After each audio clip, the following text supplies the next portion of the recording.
নমস্কার দর্শক বন্ধুরা, আজকে ফেব্রুয়ারি মাসে রাশিফল মেষ রাশিফল নিয়ে এসেছি। মেষ রাশির জাতকরা ফেব্রুয়ারি মাসটা কেমন কাটাতে চলেছে, কীরকম আপনাদের ভাগ্য, কীরকম আপনাদের সাফল্য, কীরকম আপনাদের কর্ম, সমস্ত কিছু নিয়েই আলোচনা করব। আমার সঙ্গে থাকবেন, দয়া করে চ্যানেলটাকে সাবস্ক্রাইব করে রাখবেন, নোটিফিকেশানটাকে অন রাখবেন, যাতে আপনারা প্রথমে ভিডিও পেয়ে থাকবেন আমার। দেখুন, মেষ রাশিতে বৃহস্পতির অবস্থান, কেতুর ঠিক ষষ্ঠ রাশিতে কন্যার ঘরে অবস্থান, আপনাদের নবম রাশি ধনুর ঘরে শুক্র বুধ মঙ্গলের অবস্থান, রবি আপনাদের দশমভাবে কর্মের ঘরে অবস্থান, শনি একাদশতম ঘরে কুম্ভ রাশিতে এবং রাহু আপনাদের দ্বাদশ ঘরে মীন রাশিতে অবস্থান করেছে।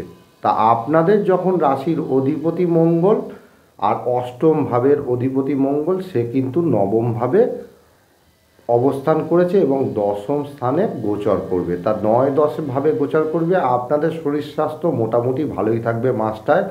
আপনাদের শারীরিক উন্নতির দিকে আপনারা এগোবেন। আপনাদের যে কোনো বিপদ আপদেই আপনারা পড়ুন না কেন, আপনারা তা থেকে মুক্তি লাভ করবেন এবং আপনারা যে কাজেই যাবেন সাকসেস আপনারা পাবেন। তেজ, সাহস, পরাক্রম সমস্ত কিছুই কিন্তু আপনাদের ফলে থাকছে। তা দ্বিতীয় ভাব নিয়ে আসি, অর্থের বিষয় নিয়ে। আপনাদের অর্থের অধিপতি শুক্রদেব, সে কিন্তু আপনাদের নবমভাবে গোচর করছে। এই শুক্রদেব আপনাদের দশমভাবে যাবে 12 তারিখে। তাহলে আপনাদের ধনের অধিপতি 9-10 স্থানে গোচর করছে। আপনারা কর্মের দিকে নজরদারি বাড়ান, কর্ম থেকে আপনারা অর্থ পাওয়ার সুবর্ণ সুযোগ এবং আপনাদের পিতার সাহায্য বা পিতৃস্থানীয় ব্যক্তির সাহায্য আপনারা পেতে পারেন, এটা মাথায় রাখুন।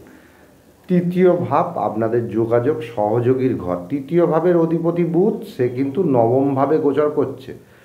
তা আপনাদের যোগাযোগ আপনাদের উচ্চতর জায়গায় পৌঁছে দিতে পারে।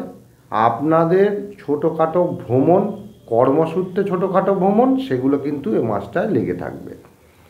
চতুর্থ ভাবের অধিপতি আপনাদের হচ্ছে চন্দ্রদেব।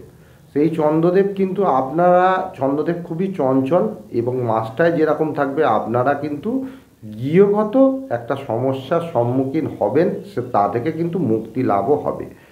আর আপনারা যদি গাড়ি ক্রয় বা বিক্রয় করতে চান, মাসটাকে অ্যাভয়েড করে চলার চেষ্টা করুন। চন্দ্রের অবস্থান হেতু ফলাফলটাই আমি বলার চেষ্টা করছি। পঞ্চম ভাব আপনাদের প্রেম প্রণয় ভাব।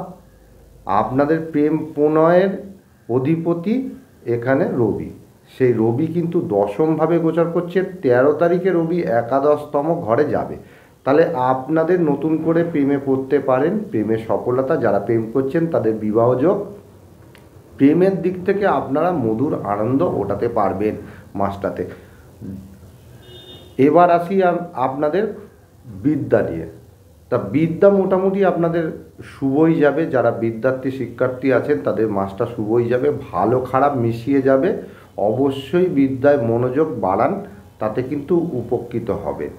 আর যারা উচ্চ বিদ্যা নিয়ে পড়াশোনা করছে তাদের কিন্তু উচ্চবিদ্যা সুবর্ণ সুযোগ কিন্তু এই মাসটাতে আছে। কারণ নবম ভাবের অধিপতি আপনাদের রাশিতে বসে আছে। আপনারা এফোর্ট লাগান, তাহলে আপনারা কিন্তু এই মাসটায় খুব ভালো ফলই পাবেন।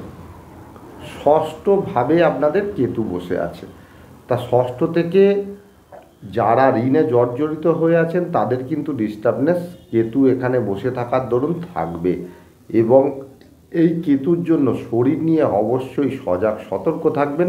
কারণ শরীরের কোনো ডিস্টার্ব হলে অবশ্যই ডাক্তারের পরামর্শ আপনাদের নিতে হবে। সপ্তম ভাব আপনাদের বিবাহিত জীবন, দাম্পত্য জীবন। সপ্তম ভাবের অধিপতি নবমভাবে গোচর করছে শুক্রদেব এবং দশমভাবে যাবে 12 তারিখে। তাহলে এইটা কিন্তু একটা শুভ দিক। আপনাদের দাম্পত্য জীবন মাসটাতে মোটামুটি ভালোই থাকবে। আপনাদের মধ্যে আন্ডারস্ট্যান্ডিং বজায় রেখে আপনারা কাজ করতে সক্ষম হয়ে থাকবেন।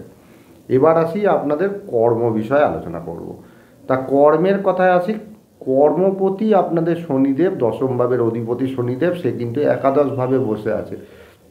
কর্মে কিন্তু সুবর্ণ সুযোগ আপনাদের দিচ্ছে। যারা কর্মে মনোনিবেশ করবেন সফলতা কিন্তু আপনাদের ফরেই আসবে। তা কর্মের দিকে মনোনিবেশ বাড়ান, কর্মে কিন্তু সফলতা অর্থযোগ সমস্ত কিছুই কিন্তু দিয়ে রেখেছে। তা অবশ্যই বলবো শরীর নিয়ে কিন্তু, যাদের শরীর নিয়ে কিন্তু সজাগ থাকতে হবে।